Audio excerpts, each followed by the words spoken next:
कोई हमें बताइए, बताइए प्रभा, आप डीआई में क्या क्या इंफॉर्मेशन दिया गया है?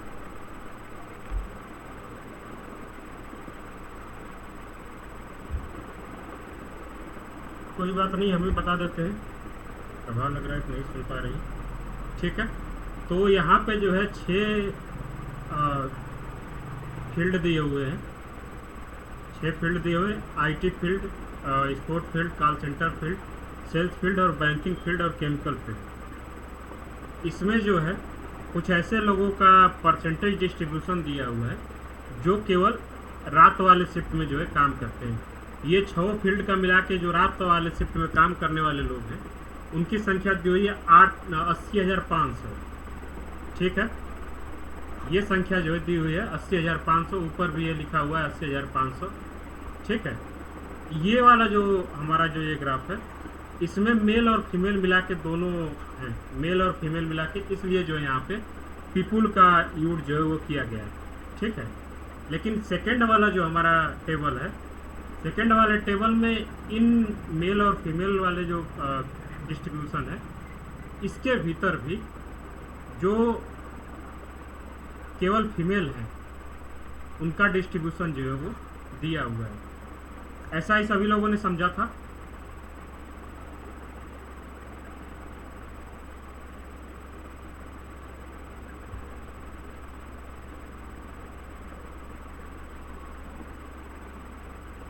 ओके, इसीलिए मैं बोलता हूँ कि सबसे पहले जो है ग्राफ में जो डाटा हमको दिया गया है उसको समझना बहुत ज़रूरी है। इसलिए हमेशा मैं एक एक्स्ट्रा स्लाइड जो है हमेशा डाटा का, ये जो डीआई जो ग्राफ और टेबल हमको दिया होता है उसको लगाता हूँ कि सबसे पहले इसको हम लोग समझते हैं कि इसमें क्या क्या इन्फॉर्मेशन जो है दिया गया है। ठीक है, इसके बाद जब हम लोग पहला क्वेश्चन देखेंगे तो पहले क्वेश्चन में दिया कि what is the ratio of number of male to the number of female working in the night shift from the call centre industry. ठीक है, कॉल सेंटर इंडस्ट्री में जो है पूछा जा रहा है कि कितने मेल और फीमेल जो काम कर रहे हैं रात वाले शिफ्ट में, उनका रेशियो क्या है। ठीक है, सबसे पहले देख लेंगे कि कॉल सेंटर इंडस्ट्री में जो है 32% टोटल लोग जो है, इस वाले नंबर का 32% लोग जो है वो काम करते हैं। 80,500 का 32% हम लोग निकालेंगे। ठीक है, तो ये जो नंबर आएगा हमारा 80,500 का जब 32% हम लोग निकालेंगे तो कितना नंबर आएगा? 25,760, 25,760 लोग जो है हमारे कॉल सेंटर इंडस्ट्री में रात वाले शिफ्ट में काम करने वाले, इसमें मेल और फीमेल दोनों मिला के। ठीक है, इसके बाद जो इसमें दिया हुआ है कि इसमें 45% फीमेल है और 55% जो है मेल है।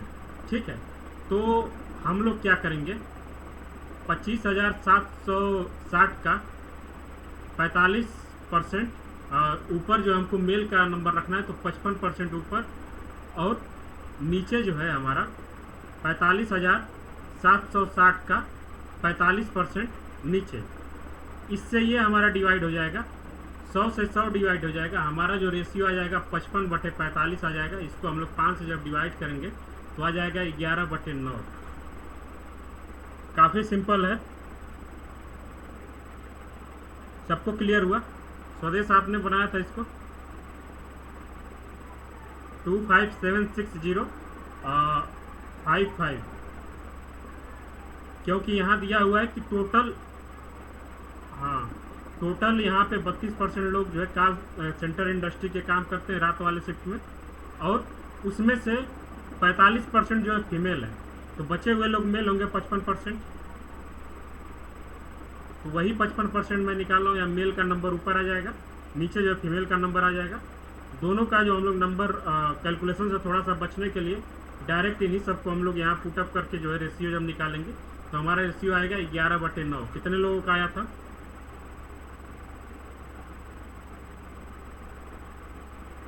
बहुत अच्छा है।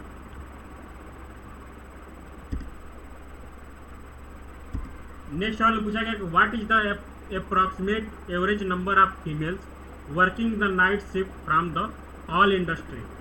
तो ये थोड़ा सा लेंदी क्वेश्चन है। लेंदी इसमें इसलिए है क्योंकि बहुत सारा कैलकुलेशन जो है हमको करना पड़ सकता है। जब मैं हम लोग कैलकुलेशन करेंगे आगे, जब बढ़ाएंगे इसको, तो मैंने कैलकुलेट करके वैल्यू निकाल रखी है कि यहाँ जो टोटल नंबर आएंगे हमारे फीमेल का, वो आएगा 1932। ठीक है, कैसे निकालना है, फिर से वही काम, 80,500 का हम लोग निकालेंगे पहले 12%।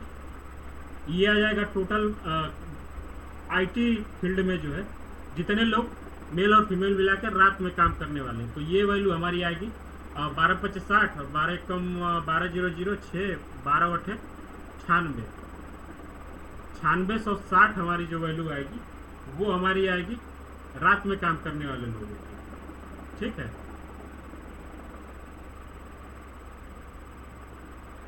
12×25 60, 12,006, 12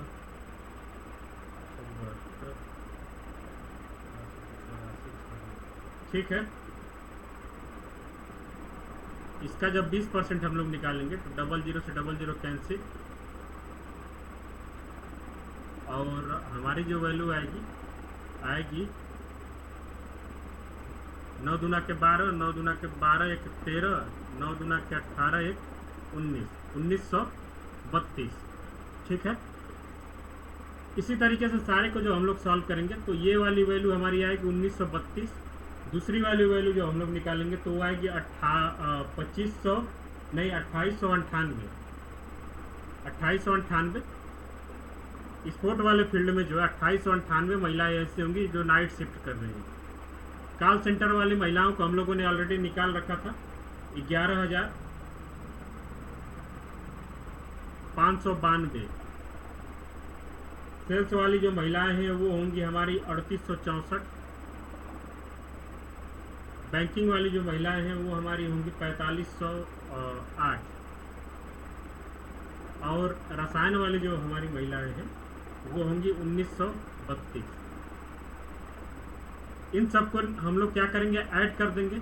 ऐड करने के बाद जो है 6 से डिवाइड कर देंगे। जब डिवाइड करेंगे तो हमारी जो वैल्यू आएगी वो आएगी 4454.33 के आसपास, जो हमारे ऑप्शन नंबर 1 के बहुत ज़्यादा करीब है। समझ में आया सबको? बताइए।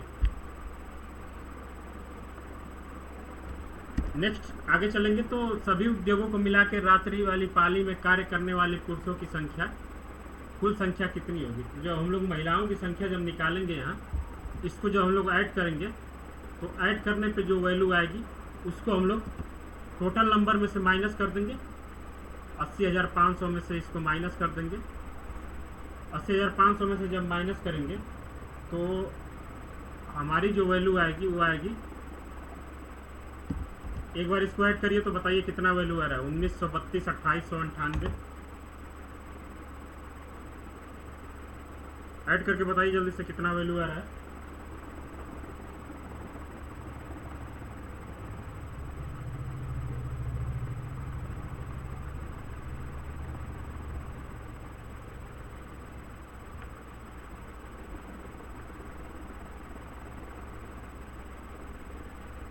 छब्बीस 26,726 आया किसी का?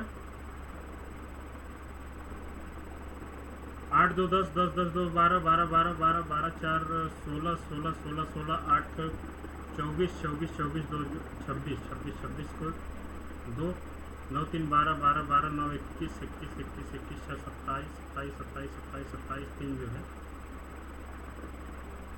30 और 2 32। ठीक है, 9 8 17 17 17 17 5 12 17 17 17 17 5 22 22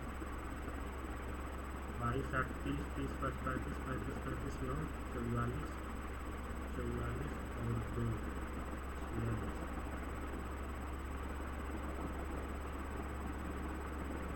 ठीक है, आ जाएगा हमारा 26,727 कितना है, 26,726। सारे को जो हम लोग ऐड करेंगे तो सब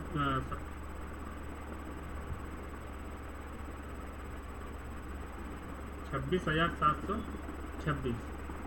अब इसमें से हम लोग माइनस कर देंगे टोटल जितने भी लोग हैं रात में काम करने वाले, उसमें से हम लोग अगर टोटल महिलाओं की संख्या को माइनस कर देंगे तो हमारी जो वैल्यू आएगी वो हमारी पुरुषों की वैल्यू होगी, तो वो 53,774। इसको जब हम लोग माइनस करेंगे तो 53,774 ऑप्शन नंबर 4 जो है इसका आंसर हो जाएगा। ठीक है,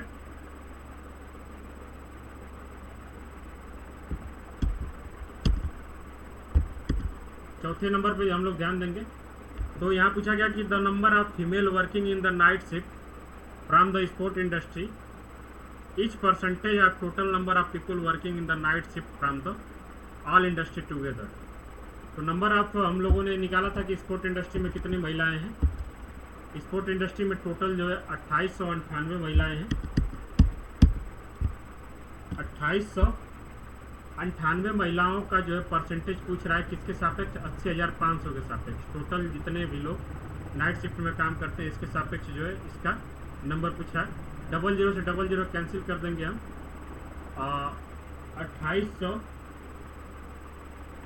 2898 बटे 805, इसको जो हम लोग सॉल्व करेंगे तो हमारी जो वैल्यू आएगी वो लगभग 3.6 के आसपास आएगी। ठीक है, समझ में आ रहा है सबको। क्वेश्चन नंबर 4, इसका जो सही आंसर है ऑप्शन नंबर सेकेंड होगा। 5वें नंबर को देखें ध्यान से। तो सभी उद्योगों मिला के रात्रिपाली में कार्यरत पुरुषों की कुल संख्या और महिलाओं की कुल संख्या का बीच का अंतर कितना है। इन दोनों को हम लोगों ने ऑलरेडी सॉल्व कर लिया है। पुरुषों की संख्या हमारी आई थी 53,774 और महिलाओं की संख्या आई थी 26,724। कितना आया था? 26,724 ही आया था, 26,726। इसको हम लोग को माइनस करना है तो हमारा जो नंबर आएगा वो लगभग आ जाएगा 27,048, ऑप्शन नंबर 3। ठीक है, ये रहा हमारे पांचों ग्राफ। अगर ग्राफ शुरू में अच्छे से समझ में आया तो पांचों क्वेश्चन बहुत आसानी से सॉल्व होंगे। अगर ग्राफ नहीं समझ में आया तो पांचों क्वेश्चन जो है हमारा गलत हो जाएगा, बहुत ज़्यादा टाइम टेकिंग भी हो जाएगा। ठीक है, तो देश समझ में आया।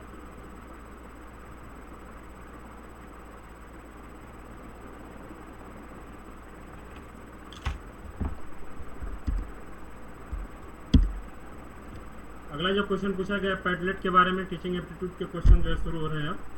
तो हम लोग देख सकते हैं कि पैडलेट के ऊपर हम लोगों ने बहुत सारा चर्चा किया है कि पैडलेट जो होता है एक प्रकार का वर्चुअल वॉलपेपर क्रिएट करने के लिए भी इसको यूज किया जाता है। ठीक है, पैडलेट जो है फाइलों को अपलोड करने के लिए भी यूज किया जाता है। जैसे कि स्टूडेंट अगर कोई वर्क सबमिट करना चाहते हैं तो वो पैडलेट पे सबमिट कर सकते हैं। टीचर अगर वह स्टूडेंट्स को जो है कोई PDF या कोई भी ऐसा डॉक्यूमेंट जो है देना चाहता है तो वो पैडलेट पे दे सकता है। क्लासरूम के जैसे ही होता है पैडलेट। ये जो है कोलैबोरेटिव वर्क के लिए भी यूज किया जाता है। चित्रों और पाठों को पोस्ट भेजने के लिए भी इसका यूज किया जाता है। ABCD इसका चारों ऑप्शन जो है वो सही है। एक बार हम लोग अच्छे से देख लेंगे कि पैडलेट जो है वो हमारे एजुकेशनल सेक्टर में जो है वो किस किस चीज़ में यूज होता है। तो सबसे पहला है क्लासरूम कोलैबोरेशन। टीचर और स्टूडेंट मिलकर पैडलेट का यूज करते हैं। दोनों एक दूसरे को जो है कोलैबोरेटिव इन्फॉर्मेशन जो है ये पैडलेट के थ्रू एक्सचेंज कर सकते हैं। दूसरा है डिस्कशन बोर्ड। डिस्कशन बोर्ड का मतलब है कि पैडलेट एक तरीके का हमारा डिस्कशन बोर्ड का भी वो कार्य कर सकता है। जैसे कि इसी में हम लोगों ने बात किया था कि वर्चुअल वॉलपेपर का भी हम लोग वर्चुअल वॉलपेपर अगर क्रिएट करना चाहते हैं तो वो पैडलेट के थ्रू जो है वो क्रिएट कर सकते हैं। ठीक है, portfolios. Student can create digital portfolio showing their work which can be shared with the teacher and peers. वही फाइलों को अपलोड करने वाला वो सिस्टम जो है वो बताया गया। होमवर्क सबमिशन सेम बात है। रिसोर्स शेयरिंग वही जो है सेम बात है। अगला क्वेश्चन हम लोग देखेंगे। अगला क्वेश्चन जो वो हमारे स्वयं प्रभा के ऊपर है। स्वयं प्रभा में जो है पहला स्टेटमेंट जो दिया गया कि GSAT 30 satellite is used by Swayam Prabha for the program telecast on the DTH channel. तो जब हम लोगों ने स्वयं प्रभा पढ़ा था तो उस समय हम लोगों ने ज़रूर चर्चा किया होगा कि स्वयं प्रभा में जो है टेलीकास्ट ब्रॉडकास्टिंग के लिए GSAT 30 का यूज नहीं किया जाता है, GSAT 15 का यूज किया जाता है। इसलिए ऑप्शन नंबर स्टेटमेंट जो वो गलत हो जाएगा। स्टेटमेंट 2 जो है वो program of Swayam Prabha is are available in 24/7 basis, ये जो है बिल्कुल सही है। ऑप्शन नंबर 4th, इसका एक गलत है लेकिन सेकंड सही है। स्वयं प्रभा के बारे में थोड़ा सा देख लेते हैं। स्वयं Prabha is initiative by ministry of educational in India providing 32 high quality educational channel through the DTH across the country. These channels are offering educational content in various subjects catering to the needs of students for the primary to higher educational level. इसके बाद कुछ technological detail अगर देखें स्वयं प्रभा का, तो ये जो है DTH ट्रांसमिशन होता है, डायरेक्ट टू होम। DTH का फुल फॉर्म जो होता है वो हमारा होता है डायरेक्ट टू होम। जो हमारे छत के ऊपर क्या बोलते हैं, छतरी लगी होती है, एंटीना जिसको जो भी बोलते हैं, उसके थ्रू जो है सैटेलाइट से डायरेक्ट हमारे होम तक जो है इसकी डिलीवरी होती है। तो ये जो है DTH ट्रांसमिशन के थ्रू हमारे पास आता है। The channel are available on the GSAT 15 satellite. ये चीज़ हम लोग को थोड़ा सा याद रखना होगा। ऑर्बिटल लोकेशन क्या है, जो सैटेलाइट यूज किया जाता है स्वयं प्रभा के लिए, उसकी ऑर्बिटल लोकेशन जो है वो 93.5 डिग्री ईस्ट है। ये भी क्वेश्चन जो है पूछा जा सकता है, तो थोड़ा सा इसको हम लोग याद रखेंगे। फ्रीक्वेंसी इसमें C बैंड और Q बैंड फ्रीक्वेंसी आज use to the broadcasting. C band और Q बैंड फ्रीक्वेंसी जो है वो हमारी स्वयं प्रभा के ब्रॉडकास्टिंग के लिए यूज किया जाता है। कंटेंट डिलीवरी जो है इसमें 24/7 होता है। Each channel has new content for at least 4 hour daily. जो हमारा जितने भी चैनल है 32 चैनल जो है उसमें 4 घंटे का जो कंटेंट होगा वो हमारा न्यू होगा, ठीक है, न्यू कंटेंट होगा 4 घंटे का कंटेंट, और यही जो है बार बार रिपीट किया जाएगा, repeated 5 times in a day, यानी कि टोटल जो है 4 घंटे हमारा वो ओरिजिनल है। क्या बोल रहे हैं स्वदेश?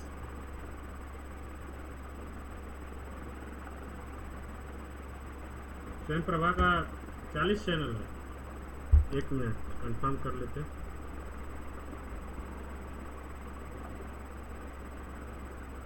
उसी के आसपास है जो अभी याद रखेंगे थोड़ा सा।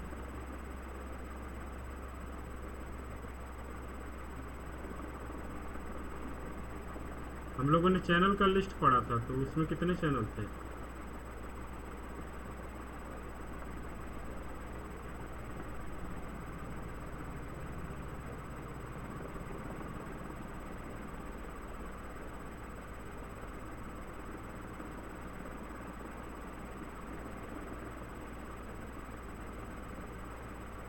अभी जो है हमको स्वयं प्रभा के जो ऑफिशियल वेबसाइट है उस पर 34 चैनल जो है दिखाई दे रहे हैं, ठीक है। तो इसको हम लोग थोड़ा सा ध्यान देंगे कि जिस तरीके का क्वेश्चन पूछा जाएगा, कहीं कहीं जो है 32 तो पहले थे, थोड़ा सा जो प्रीवियस कंटेंट है उसमें 32 से 34 हुए हैं, और स्वदेश जो है बोल रहे हैं कि 40 चैनल, तो एक बार कंफर्म कर लेंगे। 34 तो हमको अभी जो है स्वयं प्रभा के वेबसाइट से जो है उनको 34 चैनल जो है दिखाई दे रहे हैं। एक बार सभी लोग जो है कंफर्म कर लेंगे, ठीक है। बाकी सारी चीज़ें जो है बताई जा चुकी हैं ऑलरेडी, तो यही सब चीज़ें जो आपको याद रखनी है।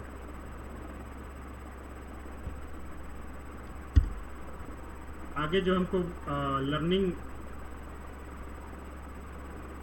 कर्व के बारे में बात किया जा रहा है। लर्निंग कर्व कुछ तरीके का ऐसा कर्व बनता है, इधर एज हो गया और इधर जो है लेवल ऑफ लर्निंग हो गया, तो कर्व जो है इस तरीके का कुछ बनता है।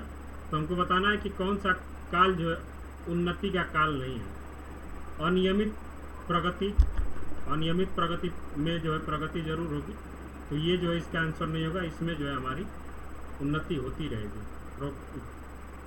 पीरियड ऑफ इम्प्रूवमेंट जो है इसमें इम्प्रूवमेंट होती रहेगी। स्प्रूट्स जो होता है उसमें भी इम्प्रूवमेंट होती रहती है, इनिशियल स्टेज में भी इम्प्रूवमेंट होती रहती है, लेकिन प्लेटू जो बनता है हमारे कर्व में उसमें जो है हमारा इम्प्रूवमेंट जो है रुक जाता है, एक कांस्टेंट जो है वो चलने लगता है। जितना हमारा जो लेवल है नॉलेज का वो कांस्टेंट हो जाता है।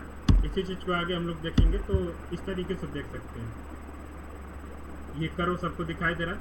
तो ये वाला जो फेज है जहाँ पे लाइन जो है एकदम पैरेलल हो गई है हमारे टाइम के, वो एक प्लेटू है। प्लेटू हमेशा जो है समतल होता है, प्लेटू जो होता है उसका आकार जो समतल होता है, इसमें ना हमको प्रोग्रेस दिखाई देगा, ना इम्प्रूवमेंट दिखाई देगा, ना डिस इम्प्रूवमेंट दिखाई देगा।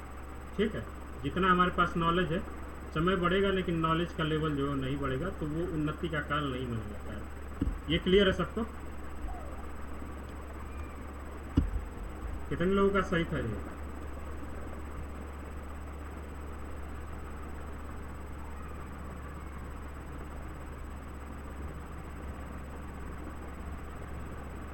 सोनाली आपका? बहुत अच्छा। ये हार्वर्ड के अनुसार शिक्षण अधिगम के शिक्षा छात्र संबंधित तत्वों को अनुक्रम में व्यवस्थित कीजिए। बहुत सिंपल है, इससे सिंपल जो है हमारा कोई क्वेश्चन जो नहीं हो सकता, इसको हम लोगों ने पढ़ा भी है। किसी भी टीचिंग लर्निंग प्रोसेस को शुरू करने से पहले जो है सबसे पहले उसको प्रिपेयर किया जाता है। जैसे कि मैं आप लोगों को पढ़ाने से पहले इस पीपीटी को बनाया हूँगा अच्छे से, तो वो है तैयारी करना। ठीक है, अभी क्या कर रहा हूँ कि इस पीपीटी को आपके सामने प्रेजेंट कर रहा हूँ। तैयारी के बाद हमारा आता है प्रेजेंटेशन का, कि इसमें जो जो डाटा दिया गया है उसको मैं बोल के आपके सामने प्रेजेंट कर रहा हूँ और अच्छे से समझाने की कोशिश कर रहा हूँ। ठीक है, इसके बाद आता है एसोसिएशन। एसोसिएशन का मतलब होता है कि जो भी इसमें जानकारी जो दी गई है उसको एक दूसरे से एसोसिएट करके, एक दूसरे के साथ जोड़ के आप लोगों को एक कॉन्सेप्ट से दूसरे कॉन्सेप्ट को जोड़ के जो है क्वेश्चंस को सॉल्व करना सिखा रहा हूँ। तो ये एसोसिएशन है। एसोसिएशन के बाद आप लोग जो है आता है जनरलाइजेशन। जनरलाइजेशन का मतलब होता है कि सारी चीज़ें सीखने के बाद हम लोग जब एक सामान्यीकरण कर लेते हैं कि हाँ इस टाइप का क्वेश्चन जब आता है तो इसको हम लोग इस कॉन्सेप्ट से हल कर सकते हैं, या स्वयं प्रभा का अगर क्वेश्चन पूछा जाता है तो ये हमारा एक ये चीज़ें इसमें जनरलाइज हमने कर ली है, ये चीज़ें सीख ली हैं, तो इसको हम लोग जनरलाइजेशन बोलते हैं।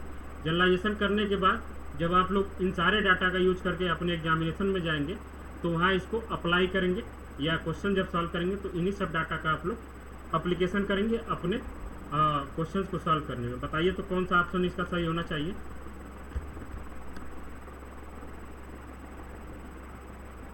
थर्ड ऑप्शन जो इसमें बिल्कुल सही है। ये कितने लोगों का सही था?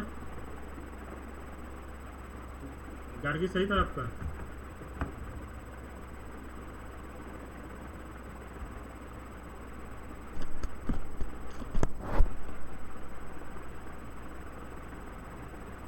ठीक है, उसको हो जाएगा। एक बार अच्छे से देखिएगा और देखिएगा क्या क्या मिस्टेक जो है इससे हुई है। ये है हार्वर्ड का पेडागॉगी मॉडल कॉन्स्टिट्यूट 5 की स्टेप। सबसे पहले प्रिपरेशन होता है, वही जो मैंने बताया कि connect new materials student to existing knowledge and experience. Presentation होता है, एसोसिएशन होता है, जनरलाइजेशन होता है, सबसे लास्ट में जो एप्लीकेशन होता है। हालांकि पेडागॉगी बोला है तो हम लोग पेडागॉगी में नहीं है अभी फिलहाल। पेडागॉगी का मतलब होता है बाल्यावस्था में जो चीज़ें सिखाई जाती हैं। पेडागॉगिकल में क्या एज होता है पेडागॉगी में? लगभग हम लोगों ने एडोलेसेंस पीरियड के पहले वाला जो एज होता है उसको हम लोग पेडागॉगी से जो है वो डील करते हैं, प्राइमरी एजुकेशन जो होता है। ठीक है, आगे पूछा गया है कि entry behaviour implies the activities and response of the learner after the completion of teaching learning process. तो ये जो है बिल्कुल सरासर गलत हो जाएगा। एंट्री बिहेवियर ये नहीं है। एंट्री बिहेवियर वो बताता है जो हमारे टीचर के सामने जब हम लोग जाते हैं तो हमारे टीचिंग और लर्निंग प्रोसेस के शुरू होने से पहले जो आपके पास नॉलेज है और उस नॉलेज के थ्रू जो आपका बिहेवियर रिफ्लेक्ट हो रहा है उसको हम लोग एंट्री बिहेवियर करते हैं। जैसे कि एंट्री बिहेवियर का अगर मैं एग्जांपल दूं तो फर्स्ट पेपर से रिलेटेड एग्जांपल दे सकता हूं कि बहुत सारे लोग जब हमारे साथ जुड़ने से पहले फर्स्ट पेपर को सॉल्व करते हैं तो उनके पास जो नॉलेज होता है, प्रायर नॉलेज, वो बहुत कम होता है। और इनका बिहेवियर, एंट्री बिहेवियर क्या होता है कि उनसे जो है बहुत सारे क्वेश्चन जो है गलत होते जाते हैं। फर्स्ट पेपर में जो है स्कोर अच्छा नहीं होता, तो वो उनका एंट्री बिहेवियर है। और यही जो है टर्मिनल बिहेवियर के बारे में बात किया जाए तो टर्मिनल बिहेवियर क्या होता है कि जब पूरा एक बैच कंप्लीट होने के बाद, सारे 10 यूनिट को मैंने पढ़ा है, कुछ मॉक टेस्ट लिया है, मतलब कि एक बैच कंप्लीट होने के बाद जो उस नॉलेज के आधार पे उनका जो बिहेवियर होगा वो हमारा टर्मिनल बिहेवियर होगा। तो ये दोनों एक दूसरे के यहाँ पे एक्सचेंज करके दिया हुआ है, तो इसलिए जो है दोनों स्टेटमेंट जो है हमारे गलत हो जाएंगे। ऑप्शन नंबर सेकंड जो इसका सही होगा। ठीक है, समझ में आया सबको?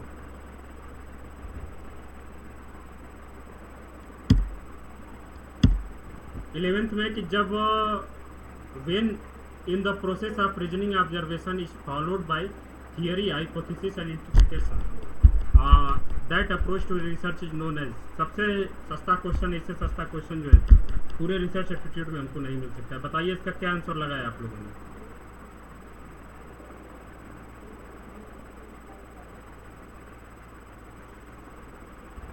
बहुत अच्छा। इंडक्टिव अप्रोच जो हम लोग अपनाते हैं तो उसमें हम लोग सबसे पहले, कल ही हम लोग ने देखा था कि सबसे पहले ऑब्जर्वेशन करते हैं।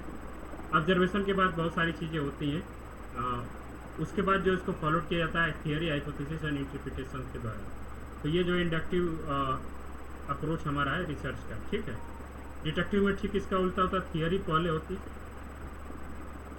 क्या बता रही है गार्गी? बहुत अच्छा।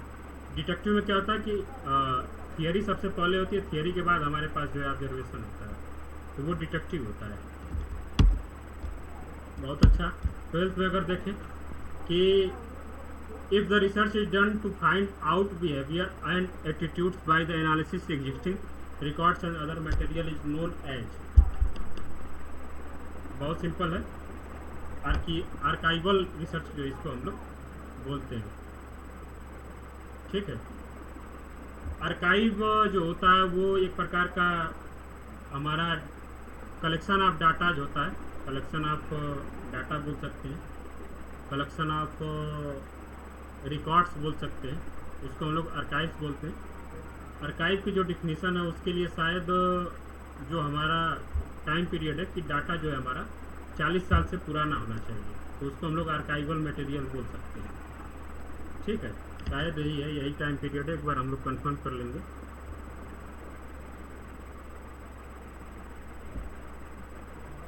एक मिनट में बता देता हूँ कंफर्म कितना जो है लिमिट है।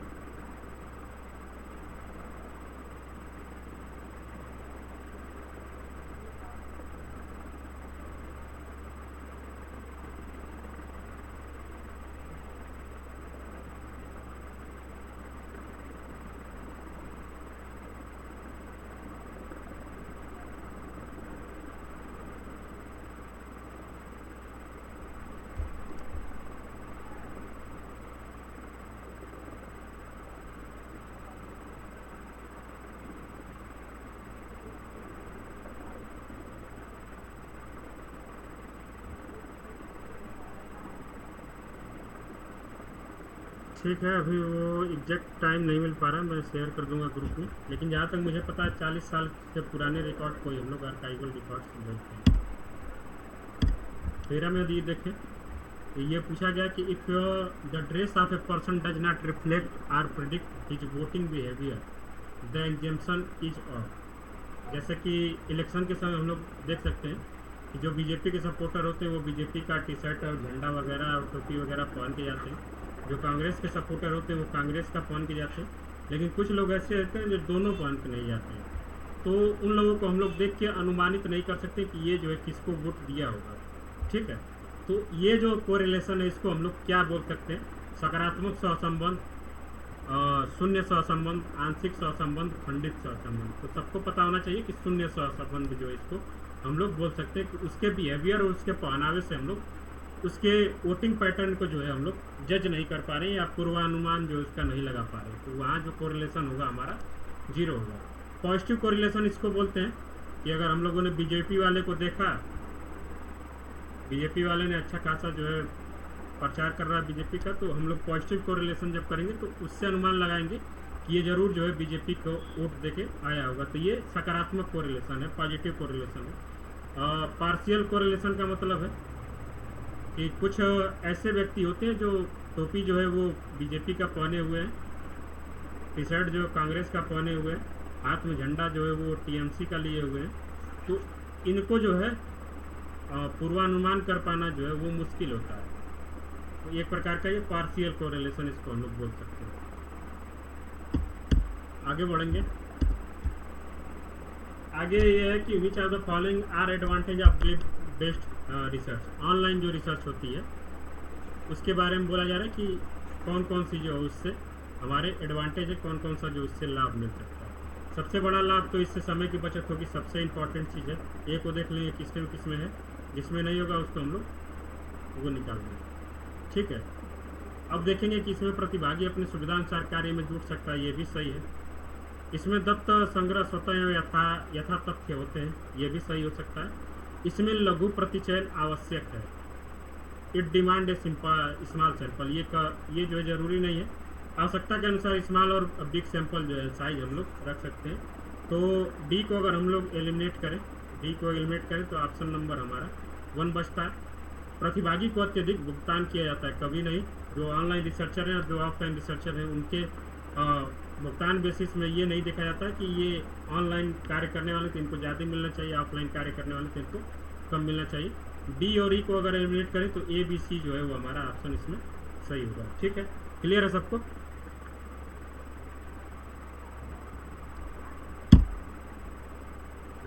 आगे बढ़ेंगे। अगला जो क्वेश्चन है कि survey research has the advantage of sampling a large number of respondent who are selected for the research. सही हो सकता है, बिल्कुल सही हो सकता है। अपने स्वयं संरक्षण का प्रबंधन करने वाले शोधकर्ताओं के समक्ष स्वयं द्वारा इसे करने को छोड़ के अनेक विकल्प नहीं होते, ये जो है गलत है, ठीक है। इसमें ये स्टेटमेंट में ये बोला जा रहा है कि जो लोग सर्वे करवाते हैं, सर्वे जो करने वाले रिसर्चर होते हैं, उनके पास कोई ऐसा ऑप्शन नहीं होता है कि वो डाटा जो है कलेक्ट करने के लिए अपना यूज ना करके, अपने स्वयं न जाके और किसी को भेज सकते हैं। तो ये जो है गलत है। वो उनके पास जो बहुत सारे ऑप्शंस होते हैं डाटा कलेक्ट करने का। तो स्टेटमेंट 1 जो है सही होगा, स्टेटमेंट 2 जो है वो गलत होगा। ऑप्शन नंबर 3 जो इसका सही होगा। 16 का देखें। 16 में है कि लोग people perceive the communicated message according to their. बताइए इसमें क्या क्या चीज़ें हो सकता है, कौन कौन सा ऑप्शन जो है सबसे अधिक सही है। ऑफिशियल स्टेटस कभी नहीं हो सकता है। कल्पित प्रभाव, इमेजिन्ड इन्फ्लुएंस, ये जो है कवियों और लेखकों के अंदर जो ज़्यादा होता है। ये नॉर्मल लोगों में इमेजिनेशन की जो क्षमता होती है वो बहुत कम होती है, तो ये भी नहीं हो सकता है। शब्दार्थ अंतर, सेमांटिक गैप्स, ये भी जो है नहीं होगा। अपने कल्चरल वैल्यू के हिसाब से जो है वो कम्युनिकेटेड मैसेज को डिकोड करते हैं। डिकोड करने का मतलब कम्युनिकेटेड मैसेज जो है वो अपने कल्चरल वैल्यू के हिसाब से समझते हैं, ठीक है। आगे बढ़ेंगे 16 में। 17 नंबर जो क्वेश्चन है उसमें पूछा जाता है doctrine of individualism a political concept in the communication is defined as an. Simple है ये भी। हमारा जो पॉलिटिकल कॉन्सेप्ट है कम्युनिकेशन का, वो किस आधार पे एक दूसरे से विभाजित किए जाते हैं, किस आधार पे एक दूसरे से वो मतभेद करते हैं। तो जो पॉलिटिकल कम्युनिकेशन होता है वो ज़्यादातर बेसिस होता है आइडियोलॉजी पे। ये लेफ्ट विंग का है, ये राइट विंग का है, ये जो सबाल्टर्न है, इस सारी की चीज़ें जो होती हैं वो हमारी आइडियोलॉजी के आधार पर होती हैं। तो इसका जो है ऑप्शन नंबर 4 जो है हमारा सही होगा। बाकी सारी चीज़ें जो है वो हमारी उतनी ज़्यादा सूटेबल नहीं है इस क्वेश्चन के हिसाब से। 18 नंबर क्वेश्चन देखें कि व्यवहारवादी model, behaviouristic model of communication assert that. व्यवहार सामाजिक स्थितियों में सीखे जाते हैं, बिल्कुल सही बात हो सकती है। व्यवहार केवल बाह्य स्थितियों में सीखे जाते हैं, केवल वर्ड जो यूज किया गया है वो गलत है। एक्सटर्नल सिचुएशन ओनली, ये गलत है। एक्सटर्नल और इंटरनल दोनों चीज़ों में सीखी जा सकती हैं। और व्यक्ति की मानसिक स्थिति महत्वपूर्ण है, ये सही है। व्यक्ति की मानसिक स्थिति अमहत्वपूर्ण है, ये गलत है। व्यक्ति की मानसिक स्थिति उसके कम्युनिकेशन को बहुत ज़्यादा प्रभावित करती है। तो डी और बी को अगर हम लोग एलिमिनेट करते हैं तो ये ऑप्शन एलिमिनेट, ये ऑप्शन एलिमिनेट, ये ऑप्शन एलिमिनेट। ऑप्शन नंबर 3 जो है वो बचता है।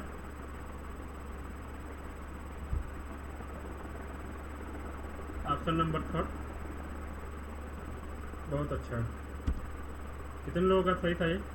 कितने लोगों ने 3 लगाया था? बहुत अच्छा। 19 नंबर में है कि the element of related of communication in the ancient paradigm of everyday life are. हमारे जो प्राचीन काल से कम्युनिकेशन का प्रतिमान जो है हमारे साथ चलता आ रहा है, हमारे पापा और दादा के ज़माने से, उसका क्या क्या जो है इसमें से कौन कौन से एलिमेंट उसके लिए महत्वपूर्ण हो सकते हैं। तो सबसे पहले साइकोलॉजिकल, फिजियोलॉजिकल, शारीरिक क्रियात्मक ये हो सकता है। इकोनॉमिक, इकोनॉमिक का मतलब है कि ये एक प्रकार का हमारे कल्चरल एक्सपेक्ट को दर्शाने का एक इम्पॉर्टेंट ये वो हो सकता है, पहलू हो सकता है, इकोनॉमी हो सकता है।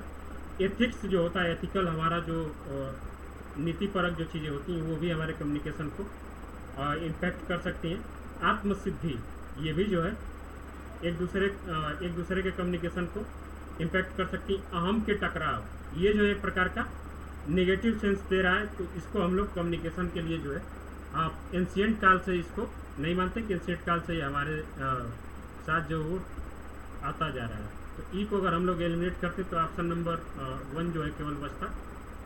इसकी वैल्यू जो है हमारे कम्युनिकेशन के किसी भी मॉडल में नहीं देखने को मिलेगी। ठीक है, समझ में आया सबको?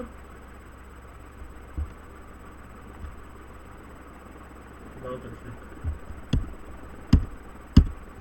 20 नंबर क्वेश्चन देखें, इसमें मास मीडिया के बारे में बताया गया कि by supplying facts and opinions mass media enable the audience to the make decision. ये बिल्कुल सही है। मास मीडिया के थ्रू ही हम अपने डिसीजन को बनाते हैं।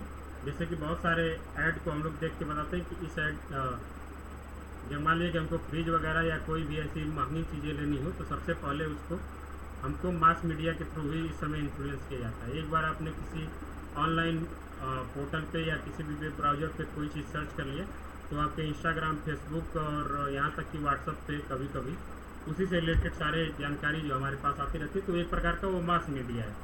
ठीक है, तो मास मीडिया जो है हमारे पास फैक्ट्स और ओपिनियंस को पहुंचाता है जिसके आधार पे हम लोग अपना डिसीजन ले सकें। बिल्कुल सही है।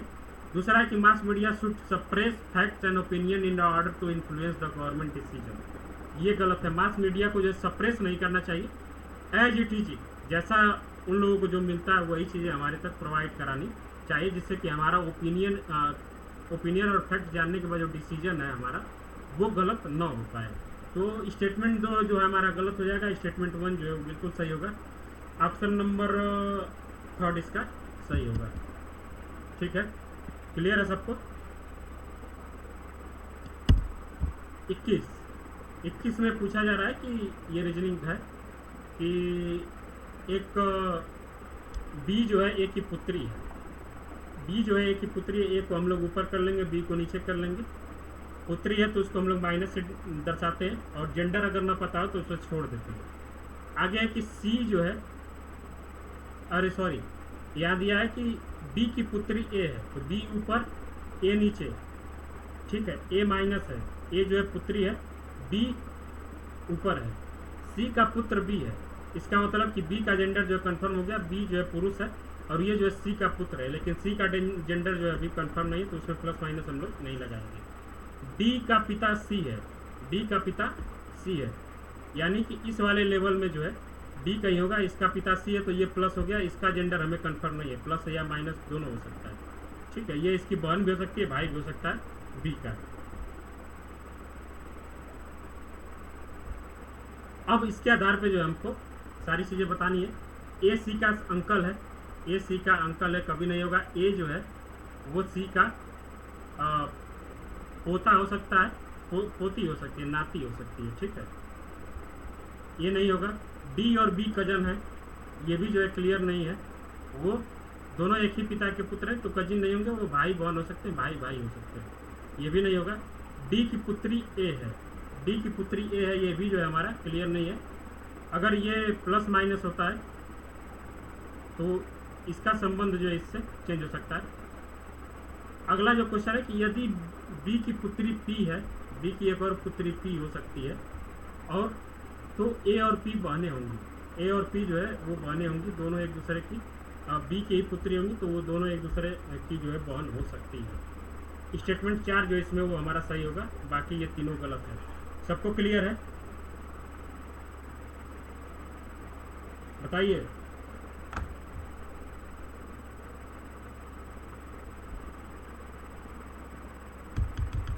चार्ट बनाना एक बार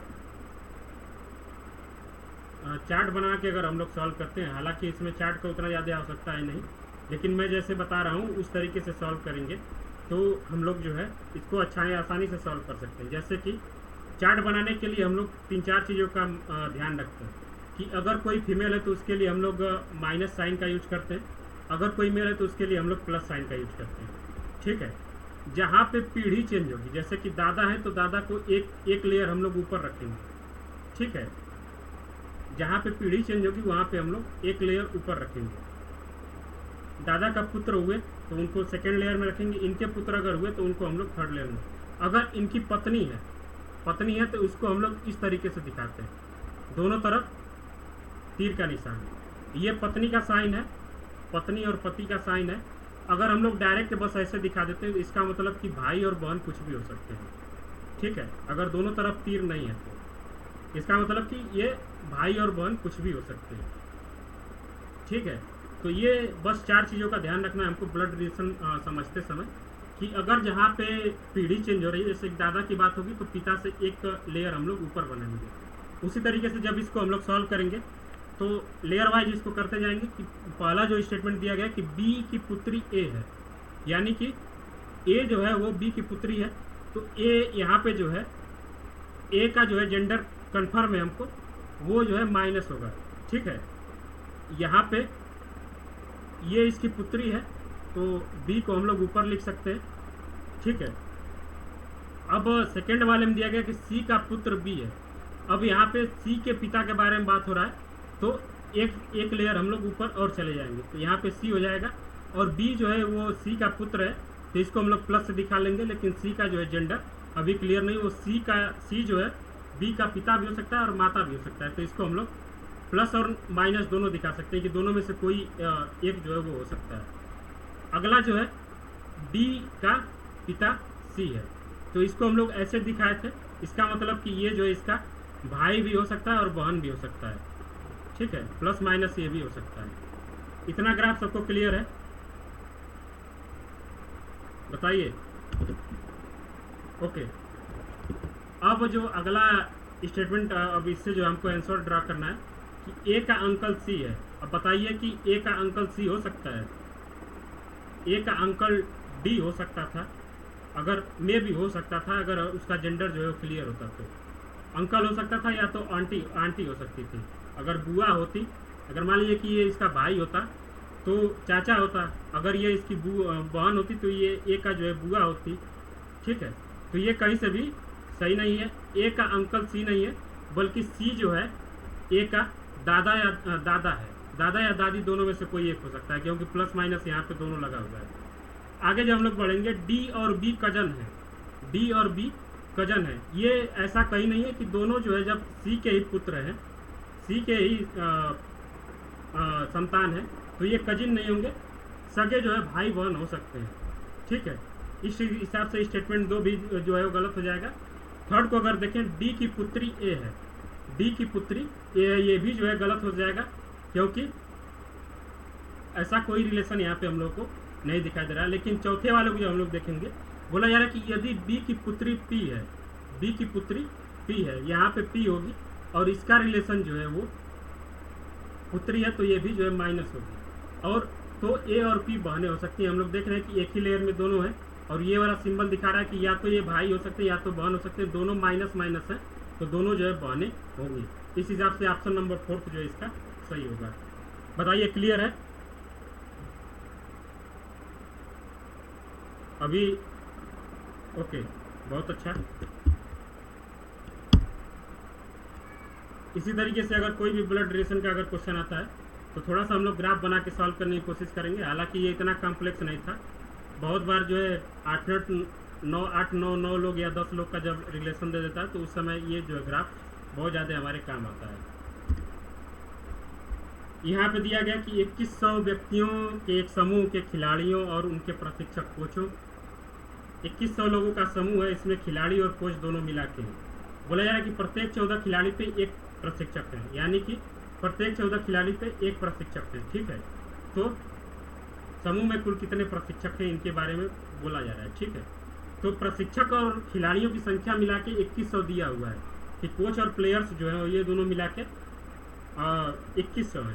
ठीक है, अब 14 खिलाड़ियों पे 14 प्लेयर पे एक कोच है।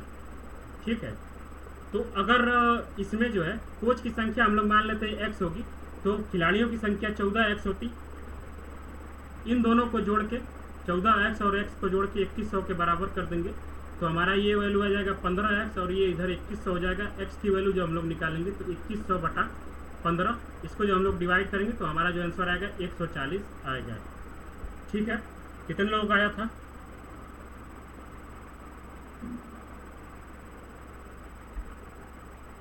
किसी का नहीं आया था ये?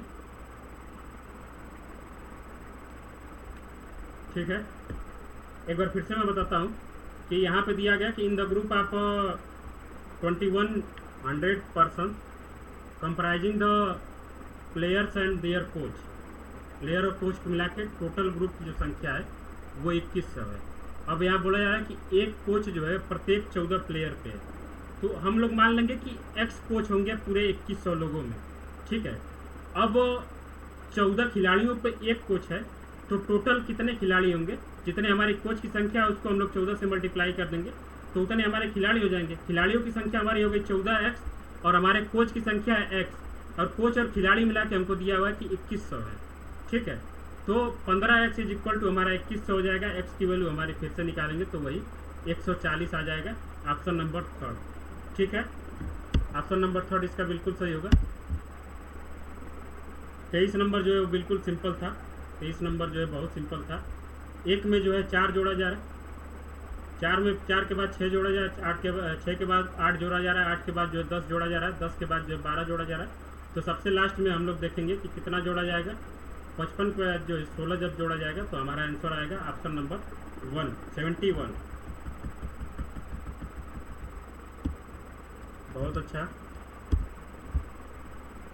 24 नंबर देखेंगे, ये भी जो है उम्र से रिलेटेड क्वेश्चन पूछा गया है।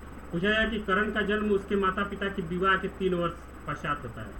यदि उसके पिता की उम्र उसके माता की उम्र से जो है 6 वर्ष बड़ी है, परंतु वे करण से जो है 26 वर्ष है, तो सबसे पहले हम लोग मान लेंगे करण की उम्र जो है, वर्तमान की उम्र जो है वो x वर्ष है। ठीक है, तो करण के पापा की उम्र कितनी हो जाएगी? x + 26। आज के तारीख में 12 वर्ष आयु है, करण की आयु वो दे दिया 12 वर्ष, तो x की वैल्यू हमको पता चल गई है। तो करण के पापा की उम्र कितनी हो जाएगी? 12 में हम लोग जब 26 जोड़ेंगे तो ये जो वैल्यू आएगी 38 साल, ये हमारी हो जाएगी करण के पापा की उम्र। करण की मम्मी का उम्र निकालने के लिए इसमें से 6 वर्ष हम लोग माइनस कर देंगे, करण की मम्मी की उम्र आ जाएगा 32 साल। अब बताइए कि करण के मम्मी का उम्र है 32 साल, करण के पापा का उम्र है 38 साल और करण की उम्र है 12 वर्ष, और करण पैदा होता है इनकी शादी के 3 वर्ष बाद। 3 वर्ष बाद यानी कि इनकी शादी कब हुई होगी? 15 साल पहले हुई होगी। 15 साल पहले जब मम्मी की उम्र पूछी जा रही है तो 32 में से हम लोग 15 माइनस कर देंगे तो हमारी मम्मी की उम्र आ जाएगी 17 वर्ष। यानी कि करण की मम्मी जब 17 साल की थी तो उनकी शादी करण के पापा से हुई और 3 साल बाद जो है करण पैदा होता है। ठीक है, कितने लोगों का आया था 17 साल?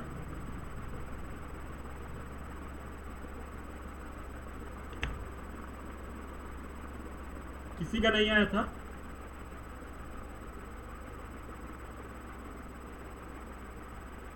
ओके ओके, बहुत अच्छा, क्लियर है, सबको समझ में आ गया ना प्रभा? और बहुत अच्छा।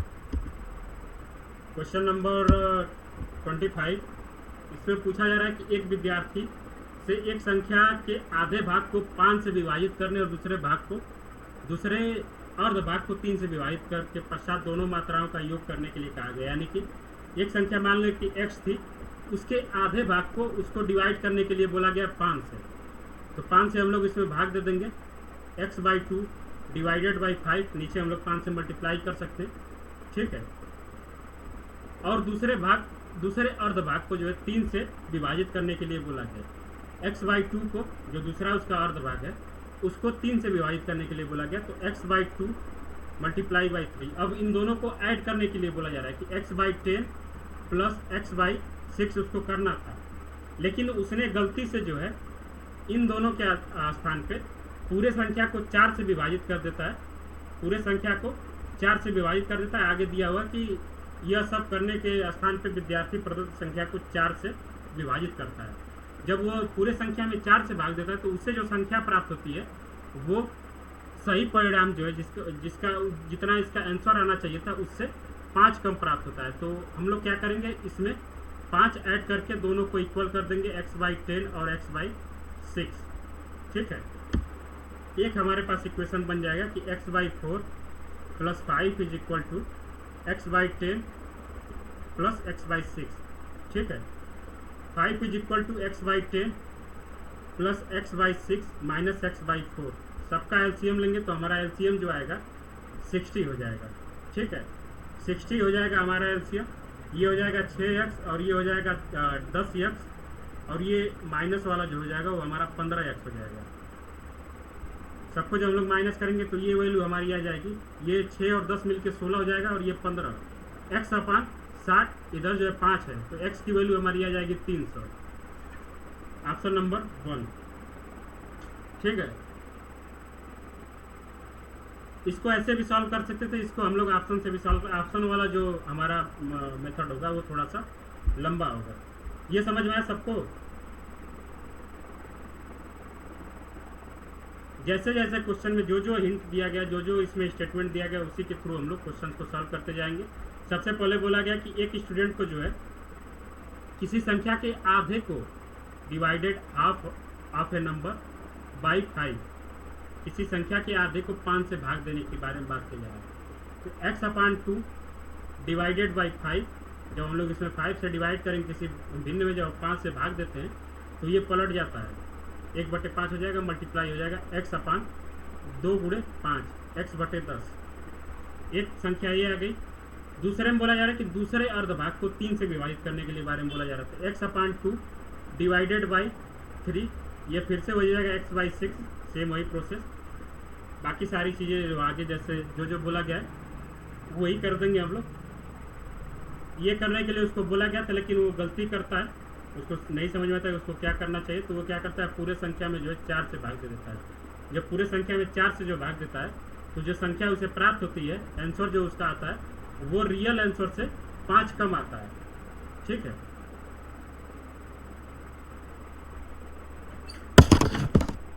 रियल आंसर से जब 5 कम आएगा तो उसके पास 2 ऑप्शन है कि इस वाले वैल्यू में से या तो 5 माइनस कर दे या इस वाले वैल्यू में 5 ऐड कर दे। दोनों को बराबर कर देंगे तो हमारी x की वैल्यू जो है 300 आएगी। ठीक है, समझ में आया? बहुत सही। ये 5 क्वेश्चन जो है हमारे मैथ के सॉल्व हुए। आगे जो हमारा जो क्वेश्चन आएगा वो अब आएगा लॉजिकल रीजनिंग का। ये बहुत सिंपल क्वेश्चन है, इसलिए जो है कभी गलत नहीं होना चाहिए किसी का। नास्तिकवादियों ने यह प्रमाणित नहीं किया कि ईश्वर का अस्तित्व तो नहीं है, इसलिए हम निष्कर्ष निकाल सकते हैं कि ईश्वर का अस्तित्व है। बताइए इसमें कौन सी फैलेसी है? बताइए गार्गी।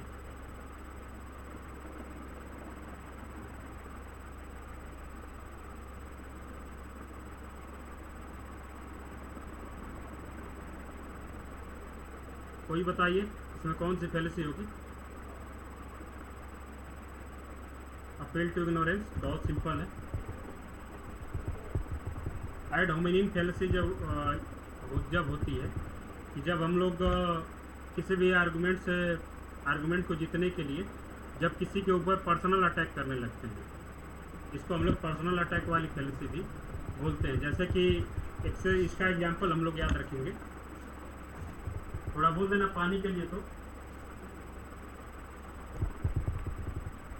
जब हम लोग इसका एग्जाम्पल अगर देखें तो बहुत सारा ऐसा आर्गुमेंट हम लोग देखते हैं कि जब कोई आर्गुमेंट जीतने के लिए किसी के ऊपर पर्सनल अटैक जब करने लगता है तो वहाँ होती है एड होमिनेम फैलेसी। बाकी एसटी जनरलाइजेशन हम लोगों ने पढ़ा है, स्टेलिब्रिस लोग भी पढ़ा है, तो ये याद रखेंगे। इसमें अपील टू इग्नोरेंस फैलेसी होगी। आगे बढ़ेंगे 27 नंबर। ये भी जो है तर्क दोष के ऊपर है। इसमें पूछा जा रहा है कि चूंकि सभी प्रोफेसर समकक्ष हैं कोई भी समकक्ष व्यक्ति अल्पवैतनिक नहीं है, इसलिए कोई भी प्रोफेसर अल्पवैतनिक नहीं है। इसको अगर ध्यान से देखें तो इसमें जो फैलेसी होगी, बताइए इसमें कौन सी फैलेसी हो सकती है?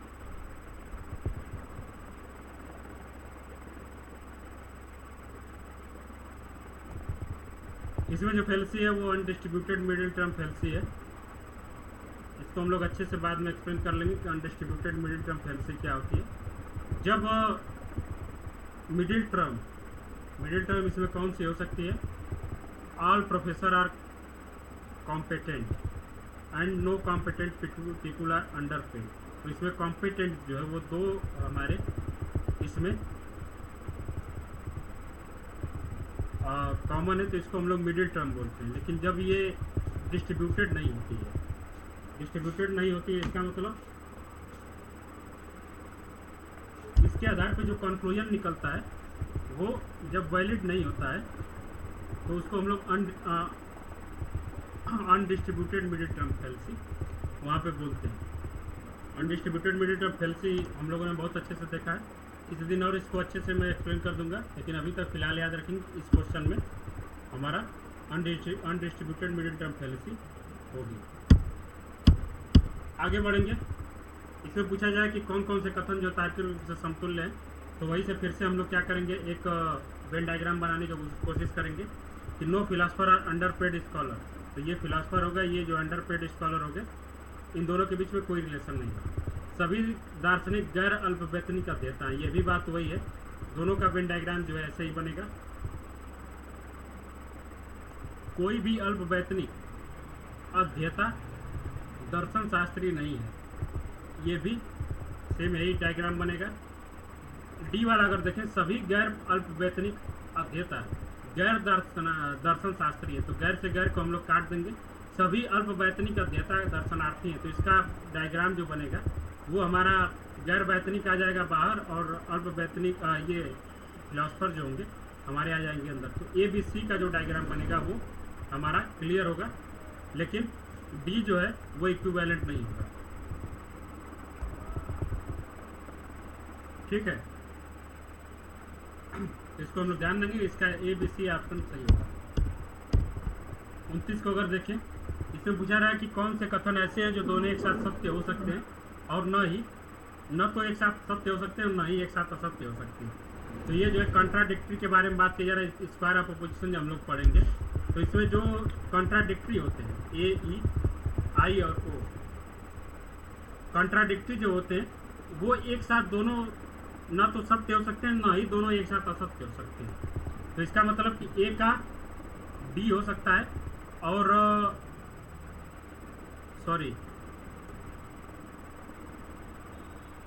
ए का सी हो सकता है और बी का डी हो सकता है। कॉन्ट्राडिक्टरी ए से सी का और बी से डी का। तो ए बी से डी का दिया नहीं, ए से सी का दिया हुआ है। ऑप्शन नंबर सेकंड इसका सही होगा, ऑप्शन नंबर सेकंड बिल्कुल सही है। स्क्वायर ऑफ अपोजिशन का वीडियो मैं ग्रुप में भेज दूंगा, एक बार देख लीजिएगा उधार की, ठीक है, तब आपको ये सारी चीज़ें अच्छे से समझ जाएंगी। 30 नंबर देखें कि भारतीय शास्त्रीय भारतीय तर्क मत इंडियन लॉजिक के हिसाब से विरुद्ध है, तो आभास कौन सा है? विरुद्ध का मतलब है कि हम लोग किसी आर्गुमेंट को सपोर्ट करने के लिए जब कोई किसी चीज़ को सपोर्ट करने के लिए जब कोई आर्गुमेंट देते हैं, लेकिन गलती से उसको हम लोग निगेटिव सपोर्ट जब करने लगते हैं, तो वहाँ पे विरुद्ध फैलेसी होती है। तो इसका सेम टू सेम एग्जाम्पल एक पूछा गया है।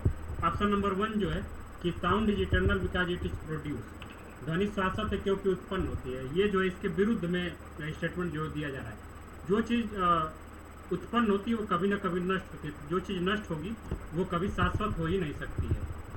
तो इसलिए ऑप्शन नंबर 1 सही होगा। 31 नंबर देखें, 31 नंबर में पूछा गया कि ASCII का फुल फॉर्म है American standard code for intelligence. तो ये जो है गलत है। ASCII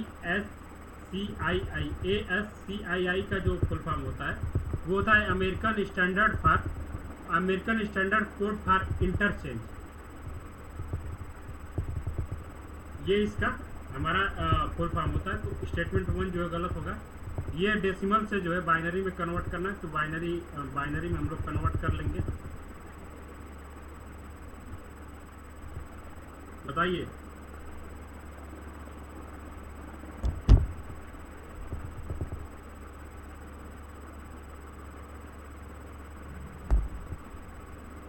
डेसिमल से जब हम लोग इसको बाइनरी में कन्वर्ट करेंगे तो स्टेटमेंट सही होगा। ठीक है, पॉइंट वाला एक बार मैं बता देता हूँ कैसे करते हैं।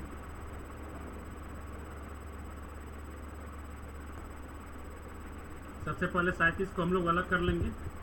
37 को जब हम लोग बाइनरी में कन्वर्ट करेंगे तो डिवाइड करेंगे इसमें 18 से, हमारा एक का वो बचेगा, फिर 9 शेष नहीं बचेगा, 0 बचेगा। फिर 2 से डिवाइड करेंगे तो 4, 1 बचेगा। 2 से डिवाइड करेंगे तो 2, फिर 0 हो जाएगा। 2 से डिवाइड करेंगे तो 1 और इधर 0। तो बाइनरी 37 को जब हम लोग बाइनरी में कन्वर्ट करेंगे, बाइनरी से डेसिमल से बाइनरी में कन्वर्ट करेंगे तो हमारा आएगा 100101 100101। ठीक है, अब जो है .25 को जब हम लोग बाइनरी में कन्वर्ट करेंगे तो पॉइंट वाले को बाइनरी में कन्वर्ट करने के लिए हम लोग 2 से मल्टीप्लाई करते हैं। इसमें 2 से डिवाइड नहीं करते, 2 से मल्टीप्लाई करते हैं। 2 से जब मल्टीप्लाई करेंगे तो ये सबसे पहले हो जाएगा 05। अब लास्ट में जब देखते हैं कि तब तक इसमें हम लोग मल्टीप्लाई करते हैं जब यहाँ तक 1 ना आ जाए। अगर मल्टीप्लाई करने पे यहाँ पे कोई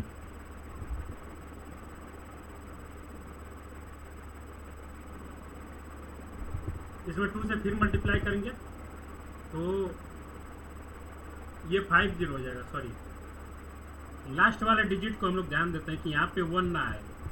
अगर यहाँ पे 0 आ रहा है तो यहाँ पे हम लोग 0 लिखेंगे, अगर यहाँ पे 1 आ जा रहा है तो यहाँ पे हम लोग 1 लिखेंगे, जो हम लोग वहाँ पे शेष वाला लिखते थे।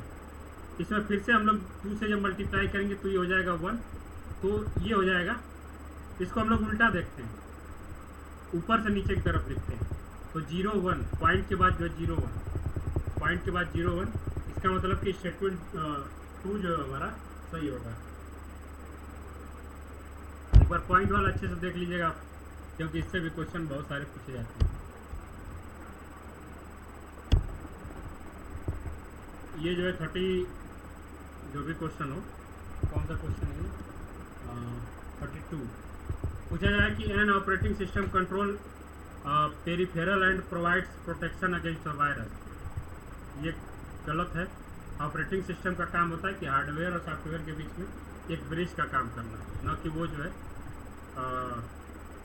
वायरस से जो प्रोटेक्शन प्रोवाइड कराता है। ये गलत है। दूसरे में पूछा जाए कि word processing and desktop publishing में पोर्ट्रेट और लैंडस्केप पद पेज लेआउट से संबंधित है। ये भी जो है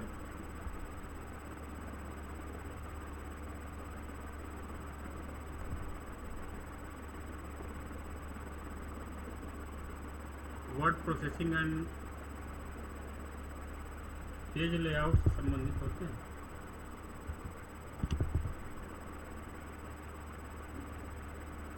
पेज लेआउट A4 होता है, इस तरीके का कुछ होता है ना, A4 B4। लैंडस्केप और पोर्ट्रेट जो होते हैं वो हमारे पेज लेआउट से संबंधित नहीं होते हैं। स्टेटमेंट 1 और स्टेटमेंट दोनों जो है इनकरेक्ट होंगे। 35 में पूछा जा रहा है कि कौन सा जो है फाइल फॉर्मेट केवल टेक्स्ट फाइल के लिए है। तो टेक्स्ट फाइल का मतलब है कि जिसमें जब हम लोग वर्ड फाइल को टेक्स्ट फॉर्मेट में शेयर करते हैं तो वो जो है कभी PDF में नहीं आता है। ए को अगर हम लोग एलिमिनेट करते हैं तो ए और डी हमारा एलिमिनेट हो जाएगा, और बाकी वो फाइल जो है टेक्स्ट में जाता है। TXT डॉट के बाद जो एक्सटेंशन लगा होता है, TXT एक्सटेंशन जो होता है वो टेक्स्ट फॉर्मेट के लिए हम लोग यूज करते हैं। तो इसके लिए जो है ऑप्शन नंबर BDE जो है हमारा वो हमारा टेक्स्ट फॉर्मेट के लिए यूज किया जाता है। GIF जो होता है वो हमारा पिक्चर जब हम लोग शेयर करते हैं GIF, तो वो पिक्चर के लिए फॉर्मेट है, टेक्स्ट फॉर्मेट नहीं है। BDE इसका सही ऑप्शन हमारा होगा। पावर पॉइंट के बारे में बात किया जा रहा है। पावर पॉइंट में बोला जा रहा है कि slide object on the slide that hold text pictures and more are called placeholder. ये बिल्कुल सही है।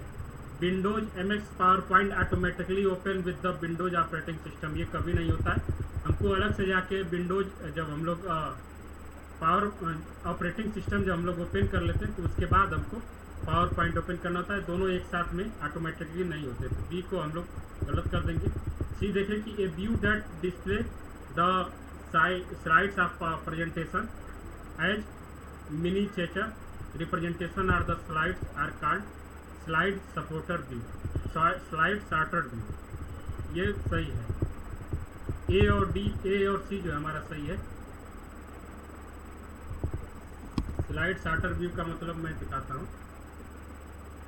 ये वाला जो व्यू है वो हमारा स्लाइड सॉर्टर व्यू है।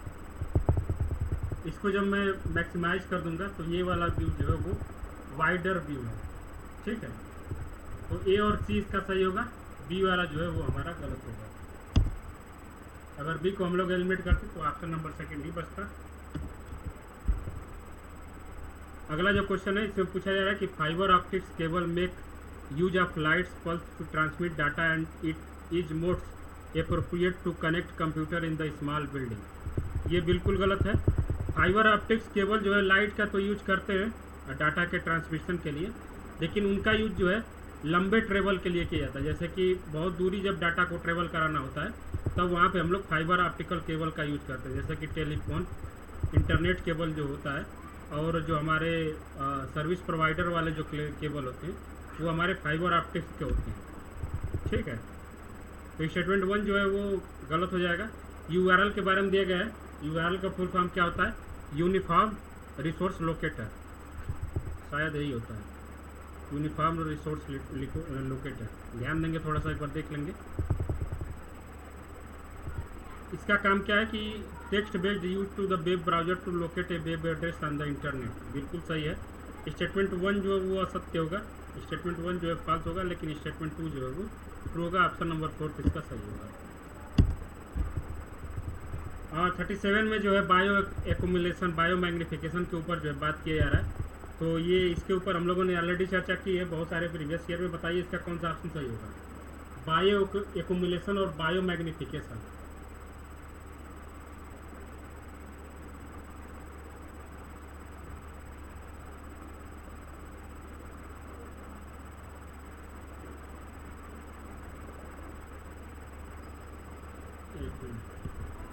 ये लग रहा है गलत सेट हो गया है, देख लेंगे हम लोग।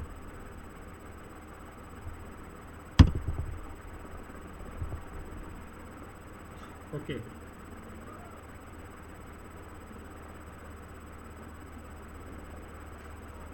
क्या होगा इसका आंसर? ऑप्शन में दे देता हूँ आपको, एक मिनट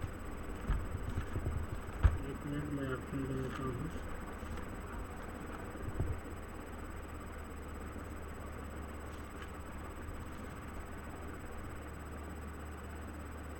CBAD।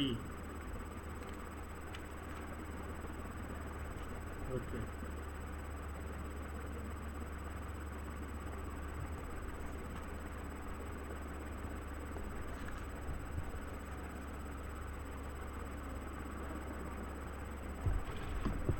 अच्छा, पहले बैक्टीरिया होगा या पहले ये जो प्लैंक्टन्स होंगे?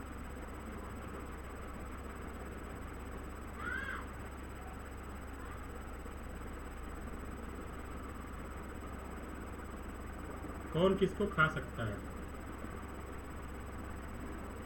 जो प्लैंक्टन्स जो है बैक्टीरिया को खा सकते हैं।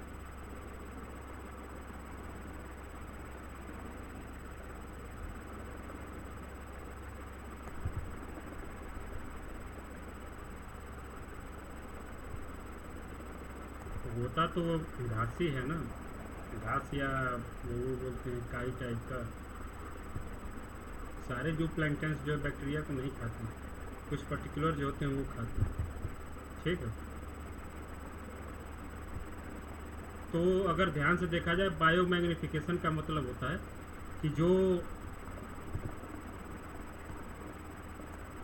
पॉल्यूटेंट होते हैं वो कैसे एक छोटे जीव में जो है इकट्ठा होते होते बड़े जीव तक पहुंचते हैं। जैसे कि अगर मान लीजिए कि कोई ऐसा पॉल्यूटेंट है जो हमारे जू प्लैंकटन में पाए जाते हैं, जैसे कि हम लोगों ने डीटीटी का यूज़ सुना था कि मैंने तालाब में जो है डीटीटी मिला दिया और वो जो है हमारे प्राणी जो जू प्लैंकटन्स होते हैं उसको ये इन्फेक्ट कर देता है, उसमें जो है वो स्टोर हो जाता है। तो बैक्टीरिया जब इसको खाएगा तो वही जो है डीटीटी इसमें ट्रांसफ़र हो जाएगा।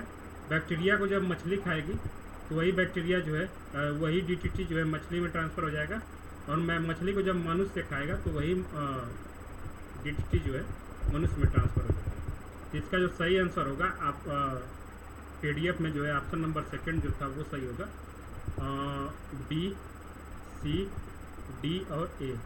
ठीक है, ध्यान देना था कि बायो एक्यूमुलेशन जो होता है तो वो छोटे जीव से हमेशा बड़े जीव में ट्रांसफ़र होता है, लेकिन ये जो है फूड चेन के थ्रू, जो हमारा फूड चेन होता है इन्वायरमेंट में, उसके थ्रू ये आगे एक दूसरे के आगे जो है बढ़ता है।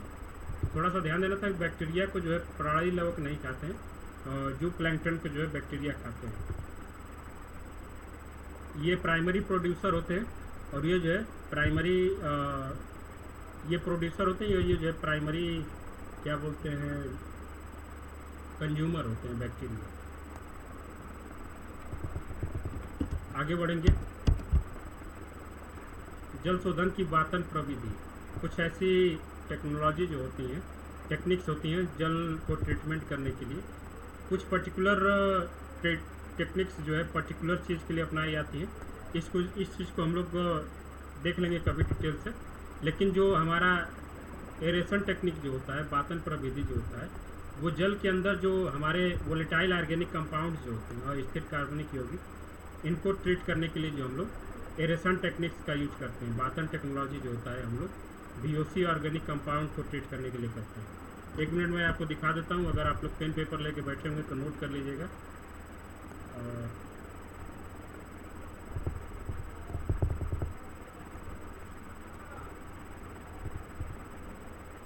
कुछ ऐसे टेक्निक्स हैं। कोगुलेशन के बारे में हम लोगों ने पढ़ा है, लोकुलेशन के बारे में भी देखा था हम लोग कि क्लोरीन को जब ट्रीट करने के लिए जो चीज़ें की जाती हैं, दिखाई दे रहा है ना।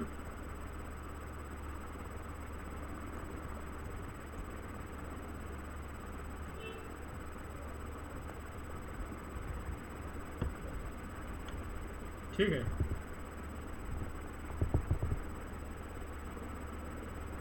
कोगुलेशन है, सेंडिमेशन है। सेंडिमेशन का मतलब है कि हम लोग कंकड़ पत्थर जो हमारे पार्टिकल्स जो होते हैं उसको रिमूव करने के लिए सेंडिमेशन करते हैं। फिल्टरेशन जब करते हैं, remove remaining suspended particles in the फाइनर impurity, जो छोटे छोटे एकदम माइन्यूट कण होते हैं उनको अलग करने के लिए हम लोग फिल्टरेशन करते हैं। आगे है डिसइंफेक्शनेशन, अगर उसमें कोई बैक्टीरिया वगैरह है या कोई भी माइक्रो ऑर्गेनिज्म है उनको ट्रीट करने के लिए हम लोग डी इन्फेक्शन करते हैं, इन्फेक्शन, डिसइंफेक्शन। इसके बाद डीसैलिनेशन करते हैं, अगर उसमें लवणता ज़्यादा है उसको ट्रीट करने के हम लोग डीसैलिनेशन निकालते हैं, मिनरल्स एंड सैलाइन और चीज़ को निकालने के लिए। एब्जॉर्बेशन करते हैं to remove organic compounds, test and order causing substance from the water. Iron exchange करते हैं to remove ions water such as the removing hardness को ट्रीट करने के लिए लोग आयन एक्सचेंज करते हैं। पीएच एडजस्टमेंट, जल के एसिडिटी और एल्कनिटी को ट्रीट करने के लिए हम लोग पीएच एडजस्टमेंट करते हैं।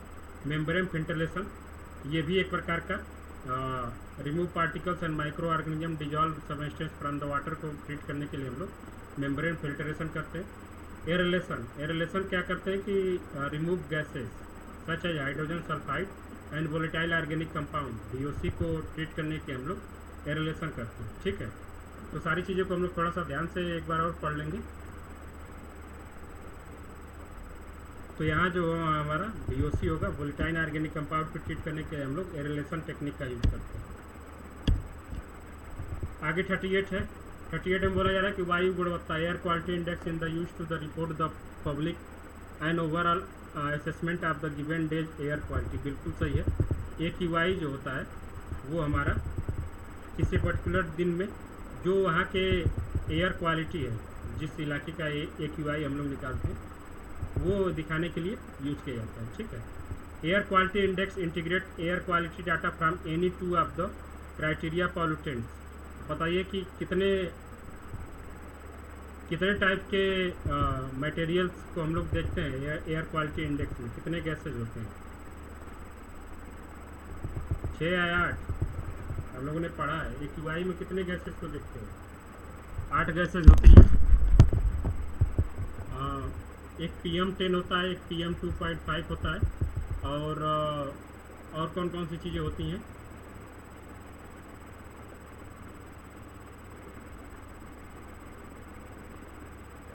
छः गैसेज जो रिमेनिंग है उसको हम लोग देख लेंगे। एक बार इन्वायरमेंट वाले PPT देख लीजिएगा, उसमें बहुत सारी चीज़ें ऐसी दी हुई हैं। ठीक है। तो यहाँ 2 सबस्टेंस नहीं होते हैं, 8 सबस्टेंस को हम लोग मेजर करते हैं। तो स्टेटमेंट 2 जो है गलत हो जाएगा, स्टेटमेंट 1 जो है वो सही होगा। Option number 39। सौर सेल के उदाहरण निम्नलिखित में से कौन से हैं? सौर सेल क्या होते हैं? एक प्रकार के नैनो कण ये होते हैं। बिल्कुल सही है। ऑर्गेनिक सोलर सेल होते हैं। बिल्कुल सही है। एलिमेंटल सोलर सेल होते हैं। बिल्कुल सही है।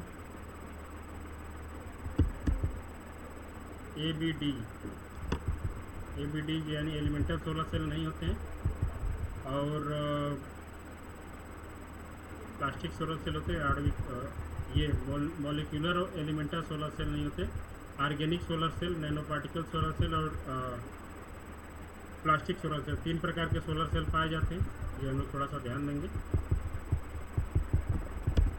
40 है कि जब प्रवाही जल छोटी छोटी नदिकाओं एक साथ इकट्ठा हो जाती हैं और मृदा के कटाव में छोटे छोटे जलमार्ग बनाती हैं, तो इस प्रकार की प्रक्रिया को क्या कहते हैं? छोटे छोटे इस टाइप के देखते हैं हम लोग कि नदी के किनारे बहुत सारे ऐसे बाउल्स पाए जाते हैं जिसमें वाटर्स होते हैं। इनके थ्रू जो है नदी का अपर्दन जो होता है उसको हम लोग क्षुद्र सरिता अपर्दन कहते हैं। छोटी नदी अपर्दन इसको बोलते हैं। ठीक है। छोटे छोटे बाउल्स में जब जल इकट्ठा हो जाते हैं नदी के किनारे या किसी भी तालाब के किनारे या झील के किनारे, और उसके थ्रू जो हमारा इरोजन जो होता है उसको हम लोग रील इरोजन बोलते हैं। क्षुद्र सरिता अपर्दन, छोटी नदी अपर्दन इसको बोलते हैं। बाकी अवनालिका अपर्दन सभी लोग परिचित हैं। अवनालिका अपर्दन एक बार देख लेंगे हम लोग। परत अपर्दन, प्रणाल अपर्दन, चैनल इरोजन, ये तीनों 4 टाइप के इरोजन्स होते हैं। देख लेंगे हम लोग धीरे धीरे सबको। 41 देखें। राष्ट्रीय शिक्षा नीति 2020 के अनुसार किस वर्ष तक सकल नामांकन अनुपात को 50% की सीमा तक प्राप्त करने का लक्ष्य किया गया है? तो अगर हम लोग जो NEP वाला PDF भेजे थे उसको अगर आप लोग देखते, हालांकि आप लोगों ने देखा नहीं होगा, और जो PPT हमने हायर एजुकेशन का बनाया था, या हायर एजुकेशन जब पढ़ाया था तो उसमें बताया था कि NEP 2020 जो है उसके अनुसार जो हमारा सकल नामांकन अनुपात है प्राइमरी लेवल पे, या ओवरऑल जो सकल नामांकन अनुपात है उसको 50% की सीमा तक प्राप्त करने का जो लक्ष्य रखा गया है वो 2035 तक रखा गया है। ये हमारे PPT में मेंशन्ड है। तो एक बार देख लेंगे PPT और एक बार जो है अच्छे से NEP रिवाइज कर लेंगे। ऑप्शन नंबर 2 इसका होगा कि NEP 2020 के अनुसार जो है सकल नामांकन अनुपात GRI gross enrolment ratio GER को 50% बढ़ाने की जो सीमा अचीव कर 50% बढ़ाने की सीमा जो अचीव करनी है वो हमारी 2035 तक अचीव करनी है। 42 को देखें कि निम्नलिखित में से किस मॉडल पर कलकत्ता, बॉम्बे और मद्रास विश्वविद्यालय को स्थापित किया गया? तो झंडू क्वेश्चन है। इसको जो एग्जाम्पल स्थापित किया गया था वो लंदन यूनिवर्सिटी के तर्ज पे स्थापित किया गया था, और इसी से रिलेटेड ये जो है क्या बोलते हैं कि संबद्ध भी थी। संबद्ध का मतलब क्या होता है इंग्लिश में?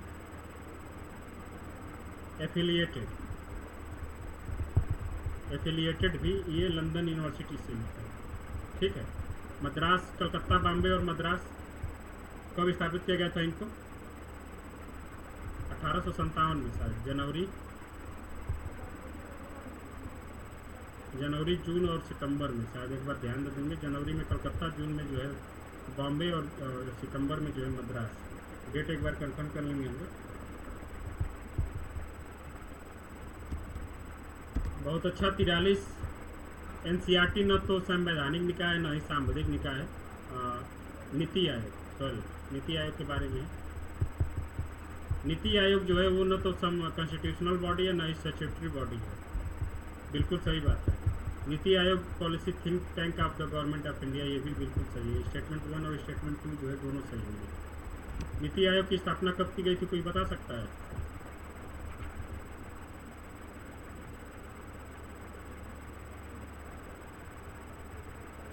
नीति आयोग की स्थापना 2014 में हुई थी। किसको रिप्लेस किया था नीति आयोग?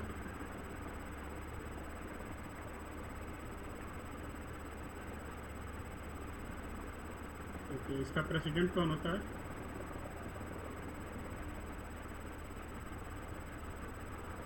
नीति आयोग का अध्यक्ष जो है प्रधानमंत्री होता है। 1 जनवरी 2015 में ये बनाया गया था। ठीक है।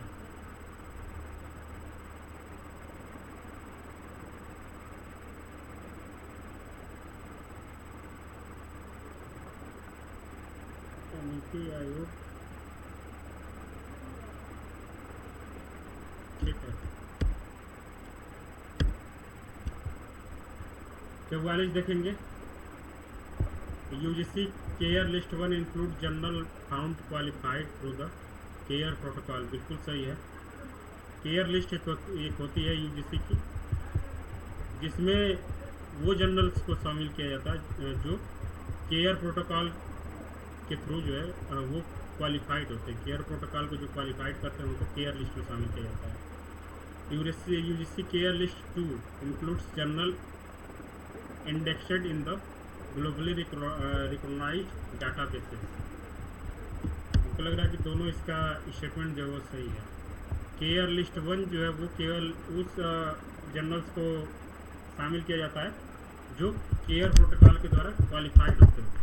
दूसरा केयर लिस्ट 2 में वो जर्नल्स को शामिल किया जाता है जो ग्लोबली डाटाबेस में जो है अपनी पहचान बना चुके होते हैं। स्टेटमेंट 1 और स्टेटमेंट 2 जो है दोनों सही होंगे। 45 जो है वो पूछा गया है मुक्स के बारे में। मुक्स के अंतर्गत अनुदेशन और विकल्पन प्रणाली के तर्क संगत सोपान निम्नलिखित में से कौन कौन से हैं?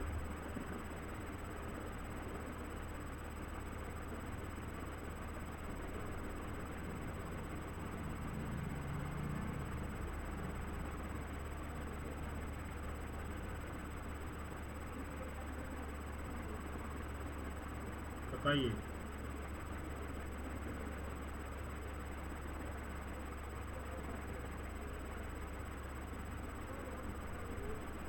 हमको लग रहा है कि BCD इसका सही होगा, क्योंकि मुक्स हमारे आवश्यकता के अनुसार डिजाइन किए गए थे। हम लोग अपनी आवश्यकता के अनुसार इसमें कोर्सेज को परचेज कर सकते हैं, अपनी इच्छा के अनुसार कंटेंट का एनालिसिस कर सकते हैं और अधिगमकर्ता विश्लेषण, इन चीज़ों को ध्यान में रखते हुए जो है मुक्स को डिजाइन किया जाता है।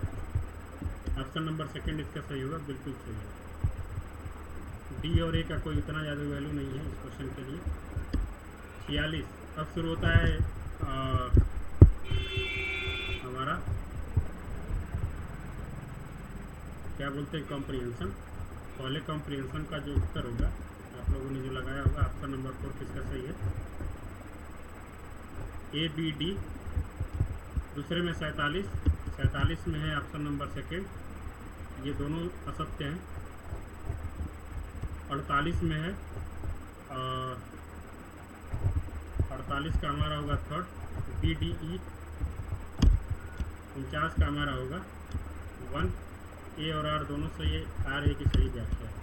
50 में हमारा होगा ऑप्शन नंबर 4 ABC, तीनों सही है। ठीक है, तो ये रहा आज का एक्सप्लेनेशन। हमें उम्मीद है कि आप लोगों को मज़ा आया होगा। अगर आप लोगों ने पहले से सॉल्व किया होगा तो, अगर नहीं किया होगा तो क्लास बोरिंग लग सकती है। ठीक है, स्कोर में आपका जो है